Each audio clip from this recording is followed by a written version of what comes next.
41 বছর বয়সী দেশের প্রধানমন্ত্রী এখনো অবিবাহিত। আর অন্যদিকে দেশের জনগণ ২-৩টা বিয়ে কইরা আরাম-আয়েশে জীবনযাপন করতেছে। না আমি মাদানি হুজুর আপনাকে কিছু বলতেছি না। আপনার গায়ে শক্তি আছে, জোর আছে। আপনি শরীয়ত মোতাবেক ২ টা কেন ৪ টা বিয়ে করেন। এটা আমার কোনো আপত্তি নাই। না আমার প্রশ্ন হইল যে দেশের নেতা দেশের জন্য, দেশের জনগণের জন্য নিজের জীবন এবং যৌবন ক্ষয় করে ফেলতেছে। সেই নেতার রাইখা আমরা সবাই বিয়ে শাদী কইরা বসে আছি। আমি নিজের কথা বলি, আমি নিজেও বিয়ে শাদী কইরা বসে আছি। নিজের বউ আছে। না যখন আমি বিয়ে করছি তখন আমি জনকল্যাণ পার্টিতে যোগ দিই নাই, লিডারের ডাইন হাতও হই নাই। এখন আমি আফসোস করি, আমি বিবাহিত, আমার বউ আছে, আর আমার অন্যদিকে লিডার অবিবাহিত, বউ নাই।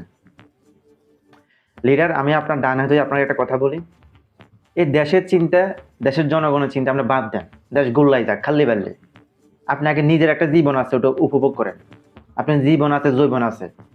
বর্তমান সময় মানুষ বাঁচে 60 থেকে 70 বছর। আপনার অলরেডি 41 শেষ, বাঁচবেন আর কয় কাল? আপনিও তো রক্ত মাংস গড়া একজন মানুষ। লাইফটা উপভোগ করেন। ওই দেশের চিন্তা আমরা করবো, আমগো উপর দেশ ছাড়িয়ে দেন। আপনি এখন একটা এনজয় করেন।